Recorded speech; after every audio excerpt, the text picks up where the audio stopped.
Hey guys, Drifter here. Welcome to Ghost in Depth. In today's episode, we're going to be going over slug rounds for your shotguns, and I've got some extra stuff for you about the TAC-12, aiming down sights, and the tactical choke, or the smart choke, or whatever you want to call it. The last episode I did left people with a lot of questions. I think I created more questions than I did answers, so we're going to be doing some extra at the end of the slug rounds. These slug rounds are unusual in Call of Duty Ghost. It's not like the KSG in Black Ops 2, and to be honest, they're considerably weaker. They're much harder to use. I don't think that they are a really viable or practical weapon in most circumstances, but they can be fun to play. They're fun to use, but they're not something I would break out on main stage, you know, if I was playing MLG or something like that. But let's start off with the damage on the slugs, and the slug damage is broken into two categories. We have two kinds of shotguns in the game, or well, four total shotguns. They're split in half.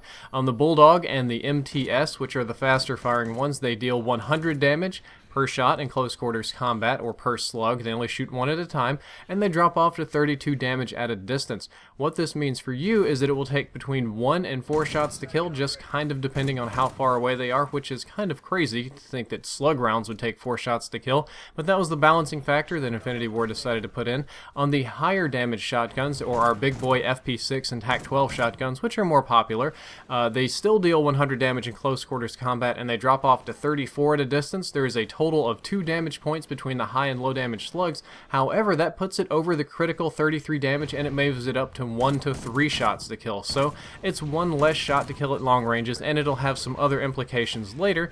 But that's not all they have going on. Slugs also have special multipliers on the body to change damage, kind of like sniper rifles. Sniper rifles in Call of Duty games will deal something like 90, 95, 98 damage, but when you shoot somebody in the head, it'll deal 1.5 damage, or in the chest, it's 10% bonus, so it puts them over the 100 damage and causes them to be a one-shot kill instead of 2. Slugs are kind of the same way. They have special multipliers on the body, even though they already do 100 damage. Different places give you different multipliers, and I'm going to go ahead and warn you, the multipliers that I'm going to show you look absolutely crazy. I did not make them up. They come straight from the game code. I got them from Marvel 4, who ripped them from the game code himself, and they're more or less backed up by the testing that I did, and I said more or less for a reason. We're going to move on to that later, but here's Bob. We haven't seen him since the first episode of In Depth. He is my testing dummy. If you shoot somebody in the head with slugs, you get 1.4x bonus damage, or 40% extra damage. If you shoot somebody in the upper torso or upper chest, that's basically boobies up, that's 1.15x damage, or 15% bonus. The lower chest, which is under boob down to groin region, we're going to be dealing 1.1x damage, or 10% bonus.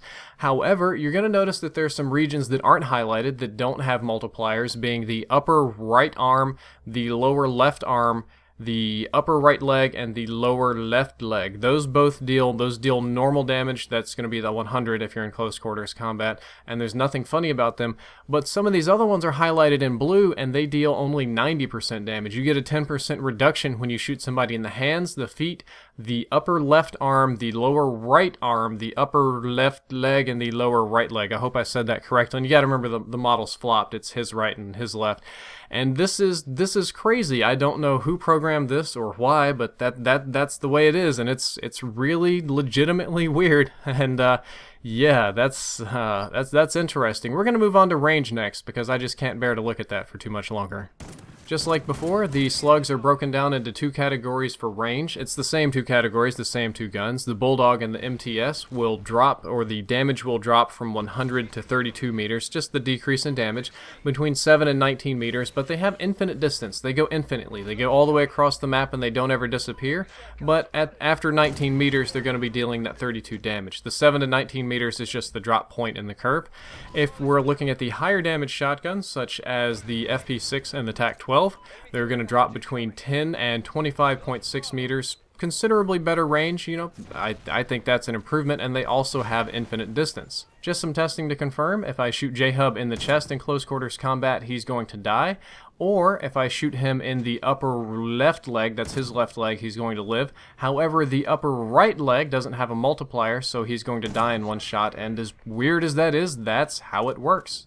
The range test is also pretty silly. I've got him standing really, really, really far away. That's about as far away as I could accurately hit him, and in 4 shots with slug rounds, he's toast. They don't drop off or disappear. So by now you're probably thoroughly confused with the slug rounds, and you probably think I'm making stuff up just because, but I promise you I'm not. That's actually how they work.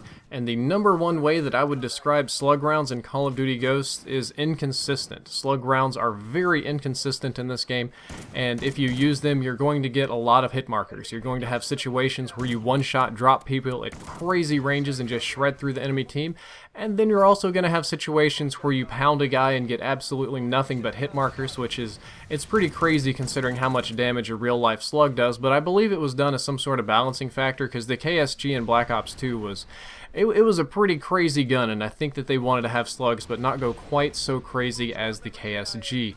The best class that I found for slug rounds was actually on the lower damage shotguns. I used the Bulldog because it is the fastest firing. I found that the differences in damages, even though there's, one less shot to kill and considerably more range, because they have these regions with no multipliers and with multipliers and with negative multipliers, they're just so inconsistent. All I want to do is pump out slug rounds as fast as I possibly can, and the Bulldog shoots 5-6 times slower than faster than some of the other slow firing shotguns, so that's the one I go for. I run Bulldog with muzzle brake and the slugs attachment. I'll just use the iron sights, but you can put red dot sight on it if you have to have it.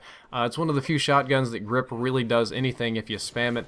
I run ready up and steady aim, and I know that sounds crazy to run steady aim without actually shooting shot out of your shotgun, but it's pretty much impossible to hip fire with any sort of reliability without steady aim. So I run steady aim just so that when I panic fire and things get chaotic, I actually can drill people with steady aim slugs or hip fire slugs.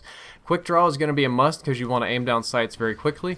Focus is also a must. If you're using slugs and somebody hits you and you flinch and you miss, you're going to die. You're just going to die. I need the focus. I also run agility so that I can run really fast and sidestep faster. I don't need stalker because shotguns naturally sidestep rather fast. There are other variations. You could do this with stalker. You could do this with lightweight marathon. You could do this with ICU. A couple of stealth perks, but this is the way that I found best. And my best recommendation would really not be to take the FP6 or TAC-12 and go for these long, precise headshots and stuff. Just get the Bulldog and spam slug rounds. That's where you're going to have your best luck. And don't be afraid to go for long shots. Sometimes you'll get them. Lastly, I'd like to address something in the previous episode about shotgun accuracy when hip fire versus aim down sights. I only showed the testing from the TAC-12, and I said that all of the shotguns have a tactical choke or smart choke, and when you aim down sights, it's more accurate. A lot of people said that was untrue and assumed that because I only showed the testing of the TAC-12, that's all I tested, and I either did my test lazily, incorrectly, or put out bad information on purpose for my own benefit. I don't know exactly how that works, but you can clearly see testing the FP6 here on the trucks of the same size that when you aim down sights, the spread is much tighter than when not. And I'm going to test the Bulldog in a little bit. Shotguns have varying levels of effects of this. The TAC-12 has the most effective aiming down sights. Like, aiming down sights is better on that one than it is on others. So I decided to show the testing from that because it was easier to visualize and because it's boring to show the same test over and over and over again. But believe me, I do go through and do my homework and test these things out and try to get you the best information possible. This one's the Bulldog. It has the least amount of effects. I just wanted you to see the variation. The MTS shotgun was somewhere in between these, and I specifically did not show it because I want you to go and test it yourself. It takes all of 1 minute in private match to test this and see just how effective it is for your own eyes. That being said, what was funny is the one mistake I did make in the previous episode that almost nobody on YouTube called me out for, but the Den Bros had a lot of stuff going on, is that I goofed up my hipfire circle and diamond.